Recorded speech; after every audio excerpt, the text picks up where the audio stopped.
Welcome back to the Postpartum Prep Podcast. My name is Carradine, and I'm your podcast host and your guide to preparing for a smoother start to life with your new baby. Today, I'm joined by Rachael Shepard-Ohta from Hey Sleepy Baby, and she's going to be doing a Q&A episode with us about night weaning and night waking. So we have a few questions that you guys submitted, which I'm also curious to hear what Rachel has to say about these. Rachel and I just also recorded a whole episode about baby sleep and how much sleep your baby needs and how to know when things are normal or not. So be sure to also go check out that episode as well because it will have a lot of insight. But for now, hi Rachel. Hi, Thanks for joining us today. of I'm going course. to get started with our first question was, I'd love to know her views on night weaning and when it is necessary, if at all. I love that question. So I had very different night weaning journeys with each of my three kids. And it's very funny because my first one weaned himself. So it wasn't until I had my second, who was like a co-sleeper, barnacle baby, obsessed with breastfeeding all night long, until I really realized, like, wow, some kids are going to need more of a nudge to drop those feedings.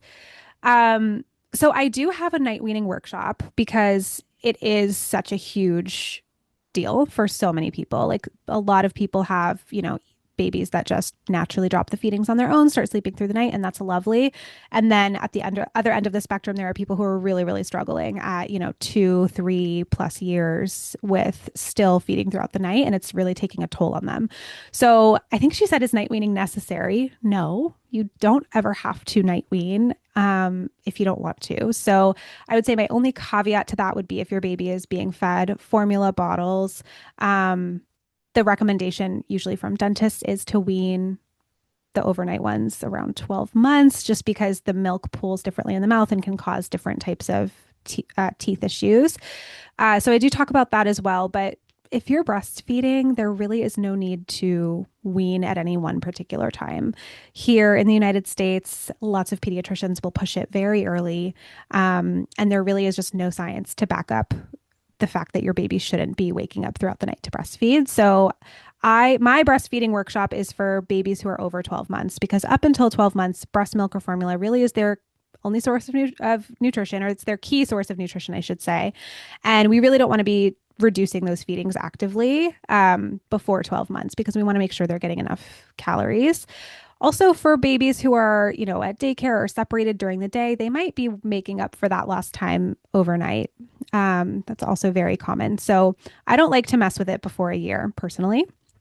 Um, After a year, it's really when it's mutually desired, right? So if you are fine with the breastfeeding overnight, if your baby is growing well, and if they're, eating well during the day and all of that stuff, and there's no issues, then go for it for as long as you'd like to.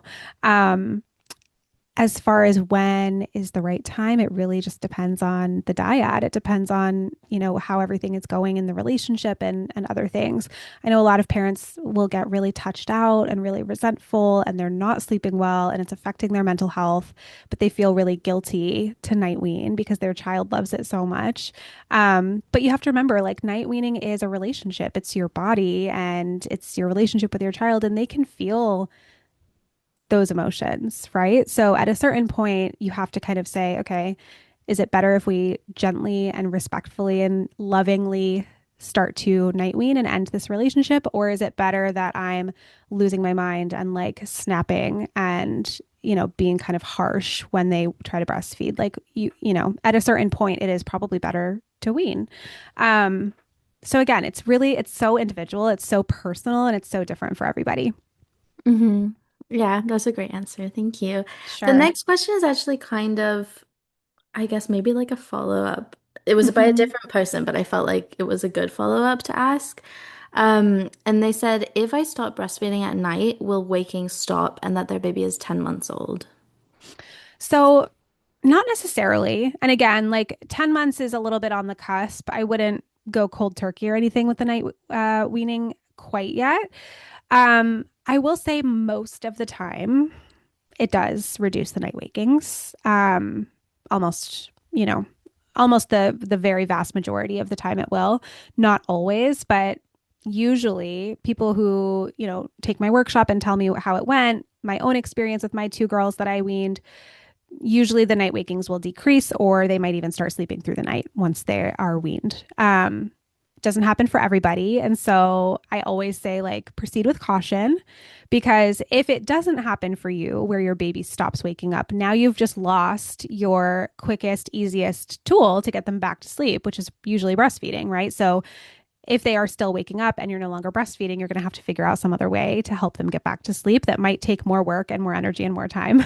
So you kind of just have to be prepared for that and, obviously hope for the best that it'll improve their sleep, but just know that it might not. And then you're going to maybe be a little bit stuck. Or maybe that's when you start to, bring in your partner and say, okay, I took the first 10 months of these night wakings. It's your turn. You figure it out. And there are all different ways that parents will do that, but yeah, it's really not a surefire solution either way. Does your night weaning workshop kind of touch on like what to do in that situation where suddenly they're not sleeping? Yeah, Yeah, yeah, awesome. yeah. Then the last question that we had for you today is how do I know if hourly waking is just a phase or something more? Yeah, good question. So we kind of touched on this in the episode that we recorded together about we talked all about the red flags that I talk about, and I have a free red flag guide. So if your baby is waking up a lot over a sustained period, and especially if there are other symptoms present. So maybe they're waking a lot and they are super restless, or they're thrashing when they sleep, or they sleep with their mouth open, or they snore, or have pauses in their breath, right? Things like that. Or they're waking up and they just seem super uncomfortable, or they have other tummy issues. Like all of those things are things that could be impacting their sleep as well. So when I talk about red flags, it's not just the waking up necessarily, but oftentimes there will be some other symptoms going on as well.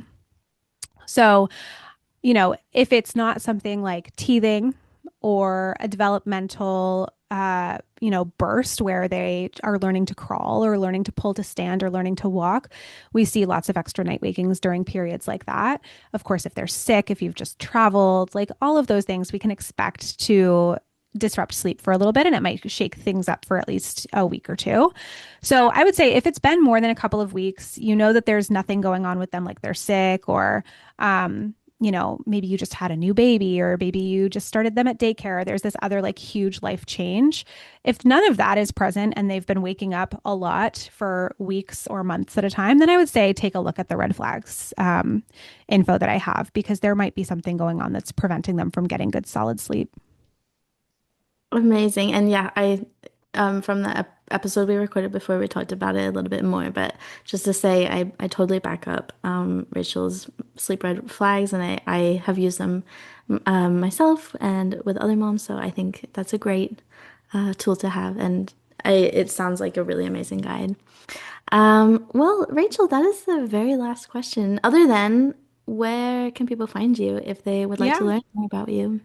Sure. So yeah, everything that we just talked about is all on my website. So it's heysleepybaby.com. I also have highlights for all of this if people want to check out more before, they download or purchase something. So on my Instagram page, it's at heysleepybaby. I have night waking and red flags highlights that people can look through, and they can see like my own journey with weaning my kids and hear from other parents who have weaned.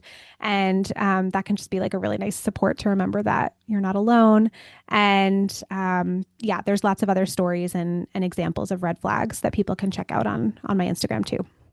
That's crazy that you said that. I just got like such a vivid, I mean, this is like 2 or 3 years ago now, but I just had like such a vivid memory of having my like 4-month-old in my lap looking at your red flags highlight. Oh, wow. Yeah. Yeah. Yeah. Yeah. I mean, it can be super helpful because it's just, it's a lot of different things to look for and information, but it's also, I always think sharing other people's stories on my Mhm. Instagram is so important to me, because I don't want it to just be the Rachel show all the time. I want people to feel like it's a real community with real other parents going through similar Yeah. things to them. So, yeah, so if you check out my highlights, you'll see a lot of people writing in and talking about their experiences and what helped and things like that. Yeah. I really get that sense. Like obviously I'm kind of out of that phase now, but when I was really in the like the first year, I really did get that sense of community from your account. And I don't know I'm if you so still do glad. them, but the like polls and things that I we would haven't done them in do. such a long time because they take so long and I've been just Yeah. like in writing mode for the last couple months, but I do need to bring them back. I've been thinking about it. Yeah, I think Yeah, it's nice to know. It's so nice to know sometimes that you're like not alone. And I think I would exactly. always get that when I would look at your account. Yeah. I love that. Okay, you just reminded me, so I'll do it this week. Oh, amazing. I'll take credit. Yeah, exactly. Well, thank you again so much for joining us today. We're going to Of wrap this course. episode up now, but if anyone wants to submit a question for a future Q&A episode, I always share in advance what the topics will be or what the guests will or who the guests will be. So I always share that in my email newsletter. So the easiest way to get on my email newsletter is to sign up for my free postpartum prep checklist. And then you'll be added to the email newsletter as well, and you'll get all the updates about future um, episodes as well. And Rachel, yeah, thanks for joining us. And Thank you so much for having me. I hope we will have you Mhm. back again. Maybe after you've published your book, we can talk more. Oh, yeah, I would love that. That would be great. Yeah. Amazing. All Thank right. you so much.